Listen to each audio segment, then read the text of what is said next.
자, 오후 말씀을 시작하도록 하겠습니다. 제자들이 이제 무슨 기도에 힘썼을까? 예수님의 증인을 내가 안 세우면 안 되겠다라고 하는 생각이에요. 그래서 현실을 가만히 봤더니 정말 사면초가요. 유대교 지도자들도 그렇고 정말 믿을 수 없는 백성들도 마찬가지.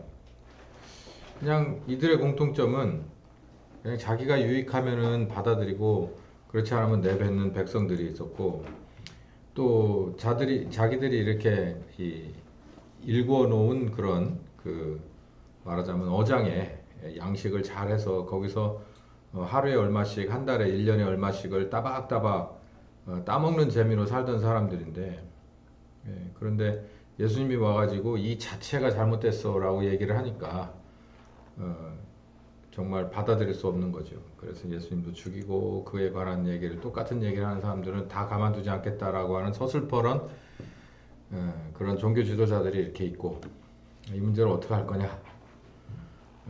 그래서 이제 기도에 들어갔다는 거고, 마지막으로는 이제 로마 정권인데요. 로마는 아시다시피 이스라엘을 식민지로 잡았어요. 그래서 사실상 이 이스라엘로서는 이 로마라고 하는 이 행정권을 벗어날 수가 없는 거예요. 그러니까 살아있는 권력이죠. 현행법상으로 로마에서 하는 모든 것을 다 따라주지 않으면 거기에 대한 제재가 바로 들어오는 거예요. 그러니까 결론은 식민지 개인 자격으로는 할 수 있는 일이 없구나라고 하는 거예요. 자기네들의 동족이나 아니면 이 현실적인 이 행정권을 잡고 있는 로마 정권 앞에서 예수가 그리스도다라고 증거할 만한 방법이 없는 거예요. 예, 요한복음 18장 31절에서 32절까지를 보면은 유대인들이 예수님을 끌고 빌라도 앞에 갔습니다. 그 제사장들, 측근들이 데리고 갔어요. 왜 갔냐면 우리가 사람을 죽이는 권한이 없다. 그러니까 로마의 총독만이 사형 선고를 내리고 집행할 수가 있는 거고, 당시에 이 지배를 받고 있던 이스라엘의 법으로는 사람을 죽일 수 있는 권한이 없던 거예요. 그래서 예수님을 로마의 권력 앞에 데려갈 수밖에는 없었던 거죠. 이건 뭐를 의미하냐면, 유대인들은 핍박을 할 수 있고 공갈, 협박, 뭐 기타 등등을 할 수 있지만 결국은 목숨을 해하거나 또 집단 린치를 할 수 있는 그런 권한은 없는데, 로마 정권은 모든 걸 다 할 수 있는 거예요. 이런 상황을 딱 보고, 그러니까 예수님이 결국은 사형 선고를 받은 건 빌라도에 의해서 받았고, 빌라도가 그걸 집행을 하라고 했죠. 그래서 예수님이 이제 죽으셨는데, 사실 그 배후에는 서기관과 바리새인, 뭐 또 제사장, 또 백성들까지 다 이렇게 합의해가지고 그렇게 끌어다가 이제 죽인 건데요. 이 상황이, 이 판이 전혀 바뀐 게 없는 거예요. 예수님은 분명히 그리스도가 맞는데 내가 이걸 부인할 수 있을 만한 그런 이유도 없고 내 양심이 그걸 허락하지 않는데, 열정도 있는데 현실에서는 그게 안 되는 거예요. 그래서 이제 제가 이 다음 이 결론으로 들어가기 앞서서 여러분은 어떤가라는 것을 한번 물어보고, 뭐 답은 여러분 스스로가 하고 여러분이 원하는 걸 결정을 하세요. 누차 말씀드리다시피 우리는 먹을 것을 구하러 예수님 앞에 옵니다. 입을 것을 구하러 오고요, 마실 것을 구하러 오고, 기타 등등의 것을 구하러 와요.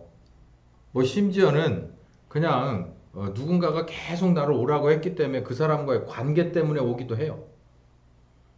어찌됐든 옵니다. 근데 모든 것이 다 똑같은 레벨인 거예요. 그래서 여기에 있는 이 교회 안에 들어와 있어도 요 정도 수준에 있는 사람이나 요 정도 수준을 벗어나지 못하는 사람이나 밖에 있는 사람이 어떻게 보면 크게 다를 게 없어요. 이 만몬신이라고 하잖아요. 황금만능. 만몬신은 예수님을 이렇게 창세기 3장 15절에 하나님 아버지가 이 사람에 관한 총체적인 문제의 시작이 바로 여기서부터 있었구나라고 해서 창세기 3장 15절에 예수님을 들어서 이 문제를 다 해결하겠다라고 했는데, 그때에 우리가 이제 아예 거기서부터 지금까지 변하지 않는 그 틀이 있어요. 대결의 틀이. 그 틀이 뭐냐면, 사람을 가운데다가 두고 하나님과 사탄 간의 전쟁이 벌어지고 있는데, 사탄은 항상 아담과 하와를, 그리고 우리를 무엇을 가지고서 낚시를 해서 우리를 이렇게 걸어서 낚시로 잡아서 우리를 종노릇을 해서 끝까지 여기 등에다 멍에를 지우고 끝까지 부려먹다가 죽이느냐면, 그게 바로 황금신입니다. 근데 반면에 하나님은 아담과 하와에게 뭐라고 얘기했냐면, 딴 건 다 먹어라. 근데 요것만 먹지 마라. 그러니까 모든 것이 다 허락되어 있는데 단 한 가지만 하지 말아라는 거예요. 그러니까 하나님의 이름을 하나님스럽게 대접하고 나머지 것은 다 너희들에게 주어졌다라는 건데, 결국 그걸 못 해가지고 사탄의 낚시에 걸려가지고 아담과 하와는, 그리고 예수께서 오셔서 우리를 거듭나게 하고 성령께서 오셔서 우리를 가르친다고 해도, 뭐 그 밖에 있는 사람들은 그만두고 가르치는 우리라고 해도 그 부분을 못 넘었으면 하나님의 뜻대로 되는 게 아니에요. 하나님의 뜻은 여기서 우리가 우물딱주물딱 하는 게 아니라 그리스도를 힘입어서 여기서 구원받는 거예요. 완전히 우리들의 삶 속에서 구원받는 거라고요. 네. 그러려면 우리가 넘어야 될 그런 그 라인이 있거든요. 그 중에 하나가 나를 넘어서야 되는 거예요. 내 생각을 넘어서고 내 마음을 넘어서는 거고, 그리고 누가복음 14장에 의하면 나와의 관계를 넘어서야 돼요. 부모 자식으로서의 관계, 남편으로서의 관계, 그리고 내 목숨도 넘어서야 돼요. 이 모든 것을 다 넘어서서 온전하게 구원에 이르는, 그러니까 구출하는 거죠. 거기에 걸려서 옴짝달싹 못하고 끌려다니는 게 아니라 이 고삐 끊고 여기 줄 끊어서 이제 자유하게 만들어. 그러니까 진리를 알지 진리가 너희를 자유하게 한다는 자유는 무엇 때문에 내가 거기에 매여서 뭣도 잘 못하고 뭣도 못하고 이것도 못하고 저것도 못하면서 어쩔 수 없이 그걸 해야 된다는 거예요. 그런 상태에서 그게 아니라 이것들을 다 넘어서 버리고 오히려 이걸 점령하고 다스릴 수 있는 그런 걸로 바꿔놓으려고 하는 게 아버지 하나님의 뜻이고, 그거의 일환으로 예수님이 십자가에 죽고 성령님이 오신 거죠. 이걸 넘어서지 못하면, 그러니까 우리가 먼저 추수되지 못하면, 우리가 먼저 구원의 추수가 되지 못하면 아버지 하나님이 우리를 쓰려고 해도 우리가 따라갈 수가 없어요. 그분의 보폭을, 우리가 그분의 수준을 따라갈 수가 없어요.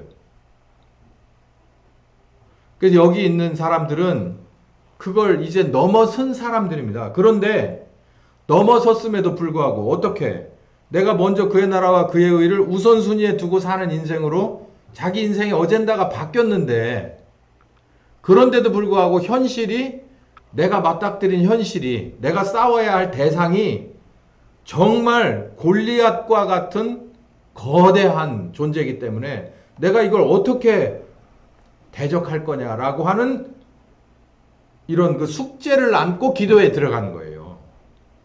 2023년에 우리 교회도 바로 이 기도에 들어가는 것이 하나님의 뜻인데, 우리는 이제 먼저 뭘 넘어서야 되냐면 내 인생의 어젠다가 바뀌어야 돼요. 자식을 위해서 틀렸습니다. 그거 아니에요. 죽지 못해서 합니다. 이건 진짜 완전히 진짜 수준 미달이에요. 뭐하러 직장 생활하세요? 그냥 애들 한 달 벌어서 먹여 살리려고요. 아이, 그거 점수 못 드립니다. 그거에서 벗어나야 돼요. 그거에서 벗어나서 이제 우리는 그걸 밑에다 놓고 보는 사람들이 돼야 되는데, 그래야 이 저녁 기도에 힘쓸 수가 있어요. 제가 여러분한테 계속 물어보는 겁니다. 여러분의 수준은 지금 어디에 와 있습니까? 여러분의 인생의 목적은 어디에 가 있습니까? 제가 이런 얘기를 하잖아요. 특히 내가 아프거나 내 주변 가족들이 아플 때 우리의 마음은 굉장히 흔들립니다. 굉장히 흔들려요. 어쩌면 그게 본능이죠. 당연히 내 자녀들이 내 부모가 아플 때보다도 솔직히 내 자녀가 아플 때 우리들의 마음의 균형은 쉽게 깨져요. 근데 그 마음의 균형이 쉽게 깨지는 것과 하나님과의 관계는 어떠냐? 별개냐? 그렇지 않거든요. 그러면 그게 뭐냐면 하나님과의 관계는 별개고 내가 내 사람들과의 관계는 별개다라고 하면 그거는 뭔가 하나님 뜻대로 된 게 아닙니다. 일직선에 서 있어야 돼요. 하나님과의 나의 관계가 최우선에 가 있고 그 관계로부터 그 나머지 관계들은 기준에 맞춰서 나와 하나님의 관계에 얻어진 진리, 가르쳐 주신 진리, 배운 진리, 증거된 진리에 따라서 배우자와의 관계가 설정돼서 다시 틀려진 내가 잘못된 거는 이렇게 틀어야 되고 자녀에 대한 관계도 하나님과의 관계에서 얻어진 것으로 다시 수정되어야 맞아요. 결국에 가서는 모든 금권을 바라보는 직장이든 사업이든 학교든 그 모든 것도 하나님과 내 관계에서 새로 세워진 정립에 따라서 모든 것은 위치 수정이 되어야 된단 말이에요. 그래야 구원받는 거예요. 우리가 거기에 진리를 알지 진리가 너희를 자유케 한다는 거예요. 하나님과의 나의 사이가 원래 나는 이쪽을 바라보면서 살아갔는데 하나님을 만나고 회개하고 거듭나서 성령님하고 배우다 보니까 방향이 이렇게 틀어졌으면 이걸 기준으로 해서 배우자와의 관계, 부모와 자식과의 관계, 돈의 관계, 직장과 그리고 모든 것의 관계가 다 일률적으로 이렇게 수정되어야 맞습니다. 그래야 바람이 이쪽에서 불어와도 이게 영향을 받질 않아요. 그렇지 않고 하나님과의 나의 관계는 이렇게 바뀌었는데 모든 것의 관계는 그냥 그대로 이쪽을 보고 있는 이 배우자와의 관계, 이쪽을 보고 있는 세상의 그런 직장과의 관계, 뭔 관계가 이렇게 있다면 그게 역풍을 맞으면 나하고 하나님하고의 관계가 이제는 도전을 받는 거예요. 이걸 딱 잘라내버릴 수 있으면 좋은데 그렇지 못하잖아요. 그러니까 하나님 뭐라 그러냐면 이걸 수정하라는 거예요. 배우자와의 관계도 성령님 안에서 성경을 중심으로 해서 이게 수정되어야 된다는 거예요. 그래야 이 문제가 무엇으로 해결되느냐면 모든 관계의 문제가 모든 상황의 문제가 복음을 중심으로 예수님과 그 십자가를 중심으로 성령님을 중심으로 이게 일사불란하게 연속적으로 해결되고 다시 정조준돼 간다는 거죠. 그래야 뭐 할 수 있냐? 뭐 하려고 그렇게 하냐? 첫째는 내가 구원받으려고. 이게 하나님의 뜻이고 두 번째는 나와 함께 일하시길 원하니까. 근데 우리는 지금 내가 구원받는 데를 넘어서 우리는 일할 단계에 가 있다는 거예요.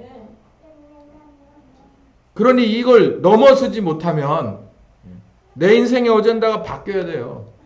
전에는 뭐였는데 이제는 아니다. 이게 아니라 내가 그리스도 예수를 증거하는 삶을 그 일을 하기 위해서 내가 살아가는 거다. 사실 그래서 나를 부르셨구나. 그 안에는 나의 구원도 들어가 있어요.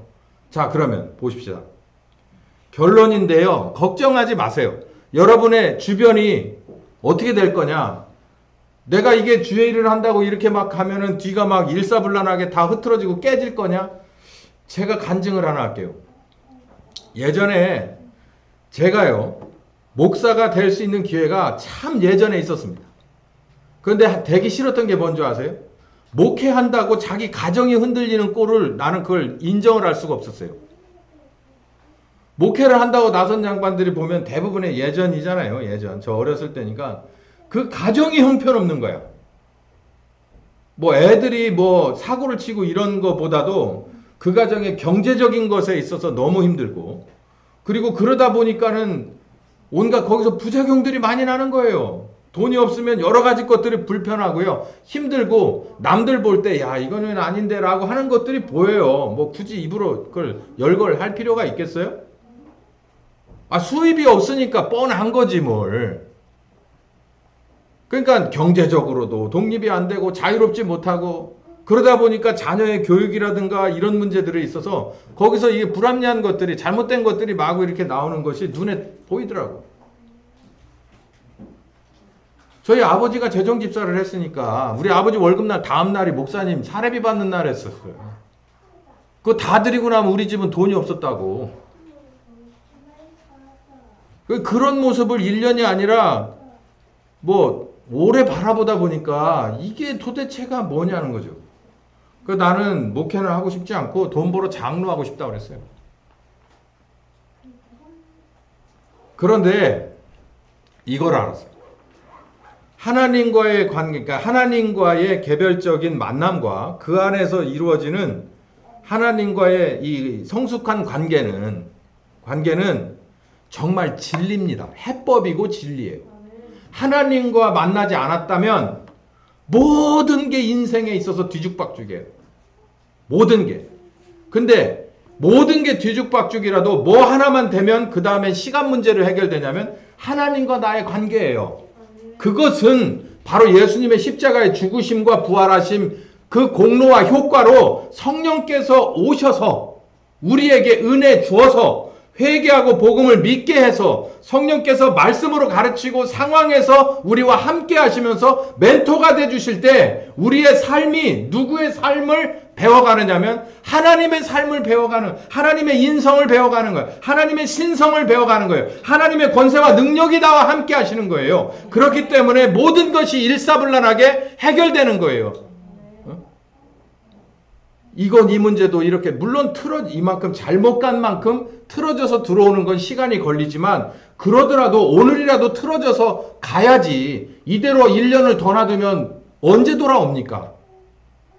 근데 이제는 우리는 그거 정도를 넘어서야 돼요. 이게 틀어져서 온전히 이렇게 하나로 정조준 되는 그런 걸 넘어서서 이제는 알았다. 이제는 나를 이렇게 구원하신, 모든 면에서 구원하신 예수의 십자가가 바로 이 모든 인류의 전 우주적인 구원의 메시지구나. 이게 실상이고 사실이구나라는 걸 증명해야 되겠구나. 증거해야 되겠구나. 그 일을 하나님이 하시고자 하면 나도 도와야 되겠구나. 뭘 바쳐서? 내 모든 걸 바쳐서. 왜? 나는 이미 모든 걸 받았으니까.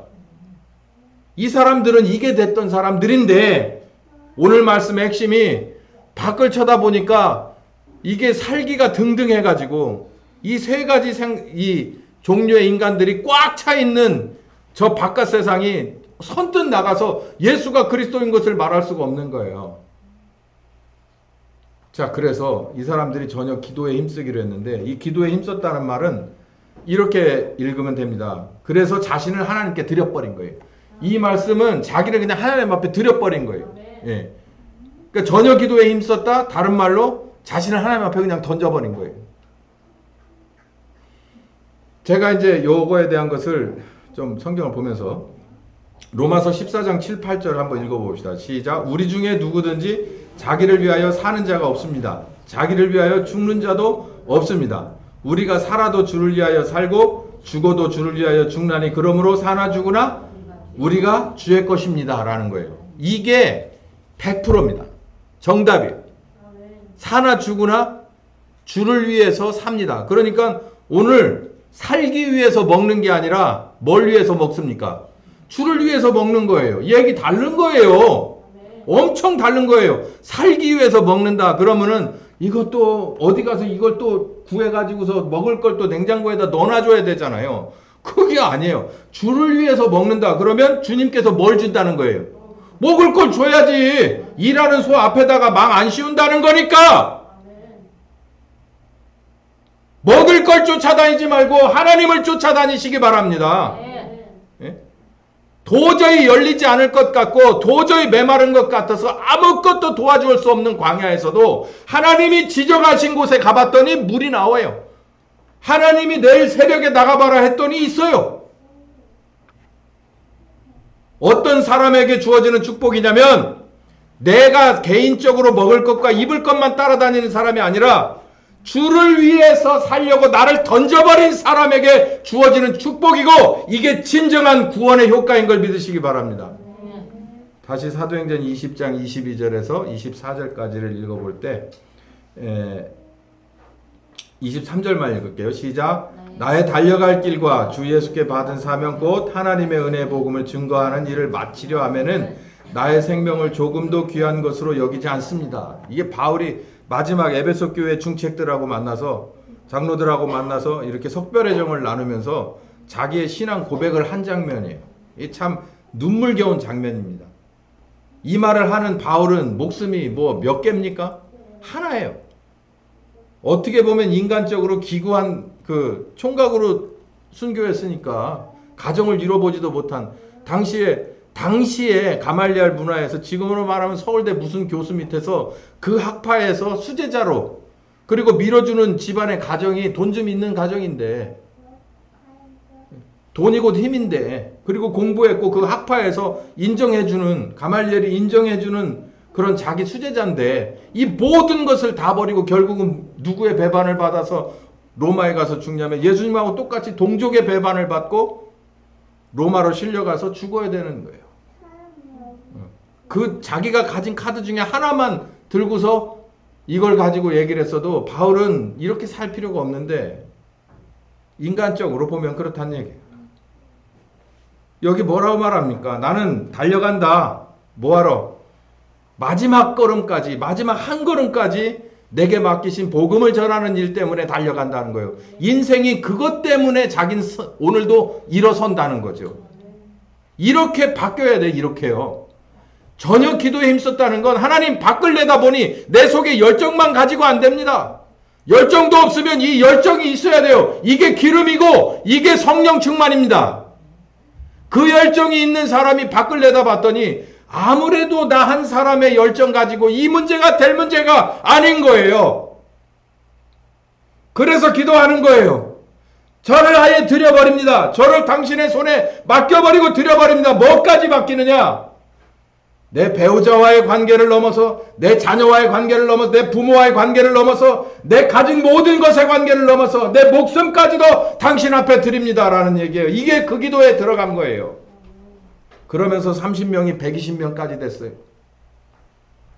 여러분 그 뜨거움은 사실 성령께서 오셔서의 그 뜨거움하고도 저기지만 이렇게 해서 기도할 때 이 뜨거움을 저는 오히려 더 뜨겁다고 생각해요. 여기 성경에 보면은 풀어지지 않는 것들이 이렇게 보면은 잘 풀어지는 게 있습니다. 아브라함이 아들 이삭을 하나님이 뭐 대략 한 13살, 15살 때 번제로 드리라고 했어요. 그래서 결국 순종했거든요. 이거에 대해서 히브리서 저자도 뭐라고 말해놓고 여러 가지 설교와 해석이 구구절절하게 다 있습니다. 근데 저는 오늘 말씀에 근거해서 자기를 하나님 앞에 드려버린 사람들의 이야기를 놓고 보면 아브라함이 이해가 되더라고요. 이삭은 아브라함이 원래 75세 때 따라다니면서 먼저 그리고 두 번째 하나님과의 만나서 계약해서 아브라함이 얻은 언약을 받았고 그 언약이 실현돼서 자기가 이 본처 사라에게 낳은 아들입니다. 그러니까 언약의 아들이죠. 언약의 아들. 그 언약의 아들을 얻었어요. 얼마나 기쁘겠어요. 그러면서 이 언약의 아들을 통해서 네 후사를 삼고 네 후사가 하늘에 있는 별처럼 많아지고 저 바닷가에 있는 모래보다도 많아질 거다라고 다시 한번 언약이 업그레이드가 됐는데 어느 날 갑자기 바치라는 거예요. 어떻게 해서 드렸을까? 아마 이러지 않았을까요? 아브라함이 100세에 이삭을 얻으니까 얼마나 좋겠습니까?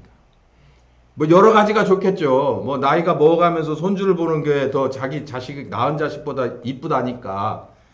그런데 100세에 뭐 이거 자기 자식을 얻었으니 이게 얼마나 이게 기적이고 하나님이 정말 하나님 다움을 내게 증명해 주셨구나. 이거 기표죠. 근데 하루하루를 데리고 살아가 보니까 이제는 얻은 건 얻은 거고 무슨 이제 시험에 빠지냐면 이거는 하나밖에 없는 놈이잖아. 이거 하나. 이 하나를 가지고서 어떻게 하늘의 별과 같고 땅의 모래같이 만들 수가 있을까? 한번 나중에 우리가 낙원에 가서 아브라함한테 한번 물어보자고요. 저는 이럴 거라고 확신합니다.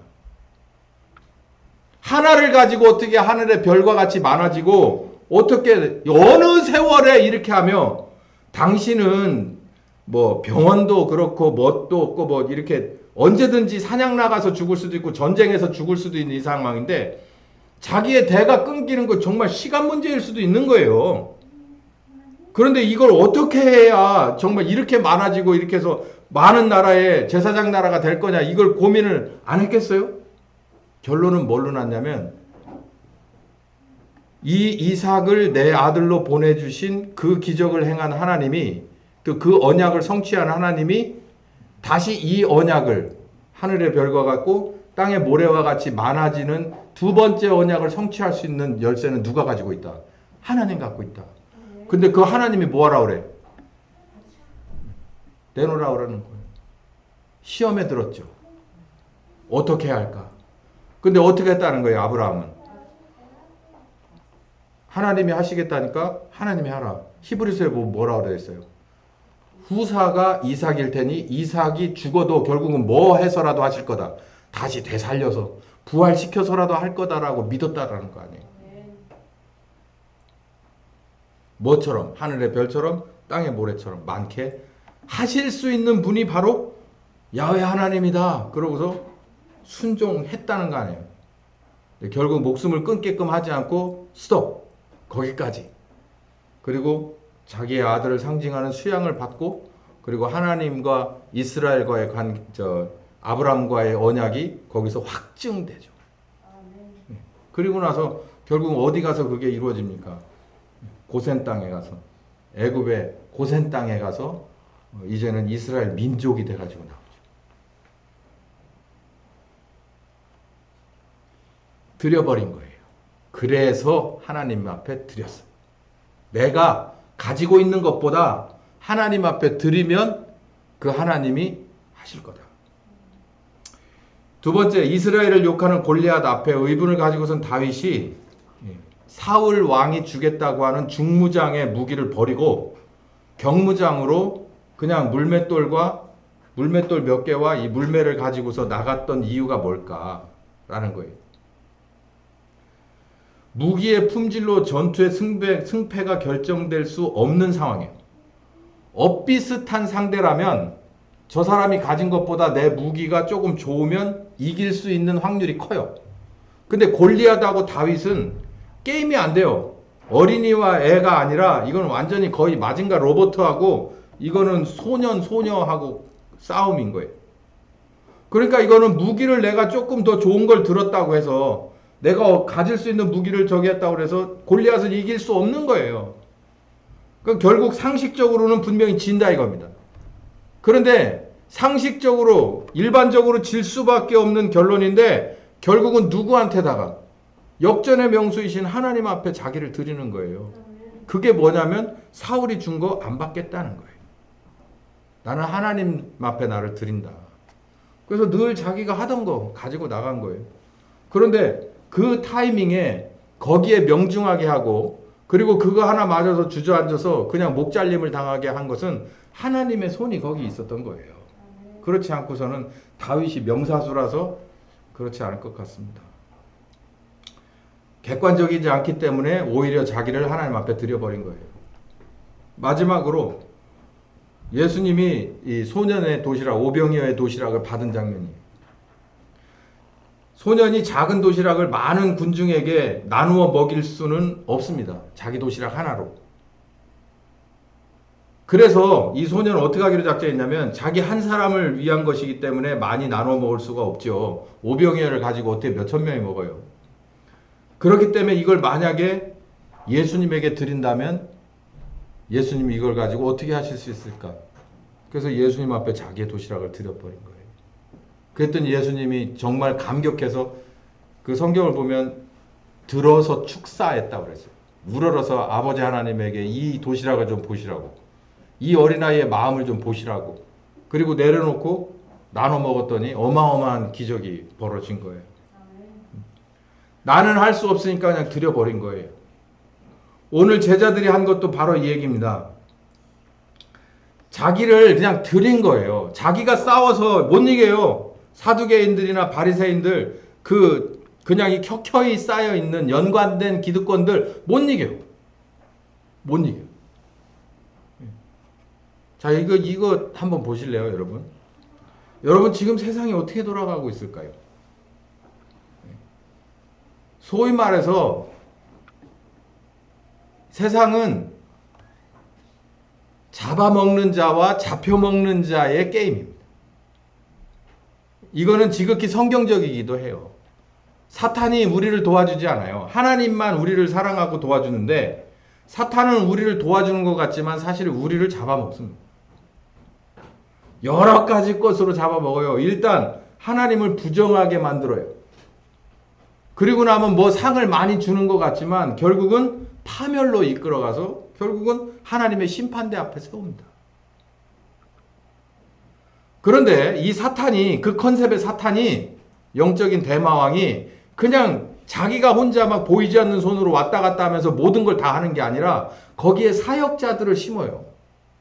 이건 똑같아요. 하나님이, 이 야훼 하나님이 사역자들을 심어서 세상에 빛과 소금을 만들듯이 어두움의 것들도 사역자들을 심어요. 제가 지난 시간에 그 베일리 뭔가 하는 여자의 그 교회를 무너뜨리는 10가지 그런 걸 제가 알려드렸잖아요. 그건요, 정말 0.001%도 안 되는 심각한 얘기입니다. 근데 그 0.001도 안 되는 얘기가 벌써 언제적 얘기인데 지금 불과 몇십 년 안에 그 일이 거의 90% 이루어졌어요. 왜 그랬을까요? 어둠의 주관자들, 사역자들이 다 있는 거예요. 근데 뭐 하지 못해? 분별하지 못해. 심지어는 목사들도 분별하지 못해. 목사가 분별하지 못하니, 목자가 분별하지 못하니 양들이 어떻게 그걸 분별하겠는가?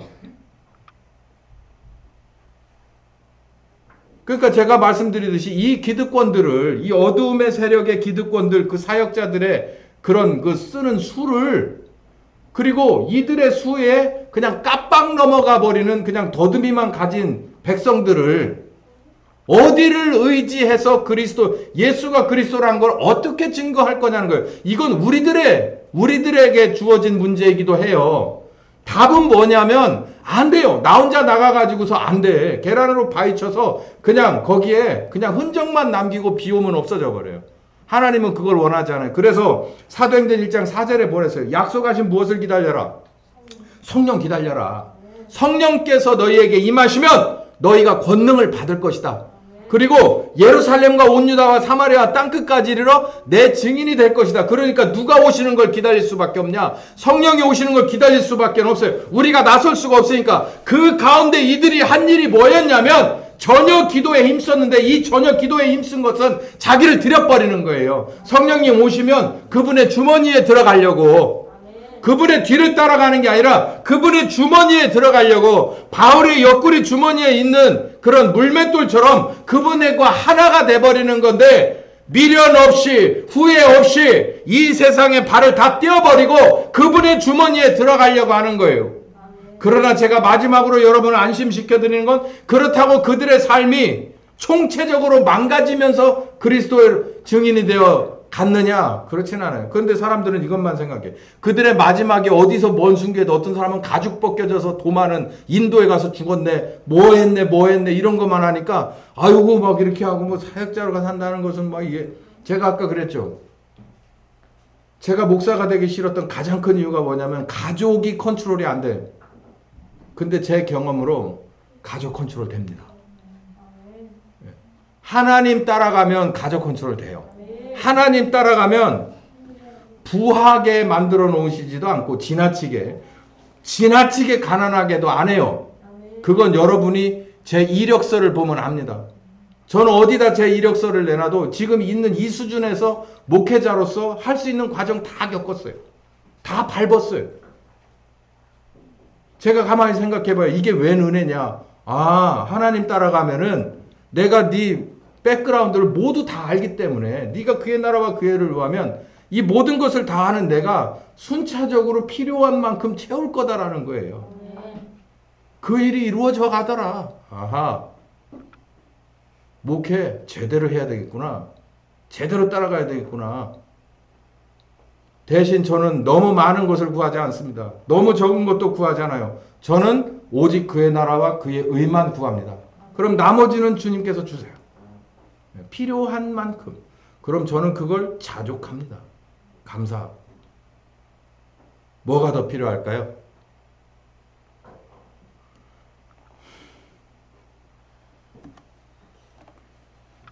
우리 교회가 저는 아마 올해 안으로 이렇게 자기를 다 드려버리는 이 전혀 기도에 힘쓴 예루살렘 교회와 같은 동일한 마음을 품고 이렇게 기도하는 교회가 될 때 하나님께서 우리들의 마음 하나를 아주 정밀하게 세밀하게 다 훑어보시고 그 마음을 다 보신 뒤에 다 체크하신 뒤에 또 우리들 또한 2023년 반 혹은 뭐 그 언젠가 오순절 성령 강림하시는 귀한 역사가 또 우리들 모두를 예루살렘과 온 유다와 사마리아 땅끝까지 이르러서 이끌어 가실 거라고 믿습니다. 기도합시다. 감사하신 주님,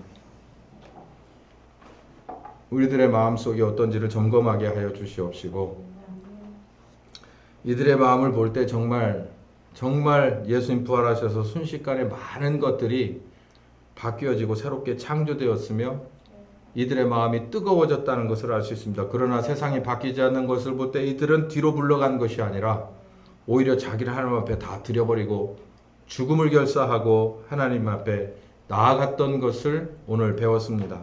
오늘 제자들을 따라잡는 일에 있어서 가장 핵심의 말씀을 주셨으니 이 말씀 가지고 찾아보고 또 두드리고 쫓아가는 한 심령들의 부족한 점들을 더 온전하게 채워주실 줄을 믿습니다. 예수님의 이름으로 기도했습니다. 아멘. 오늘 말씀 여기까지 하겠습니다.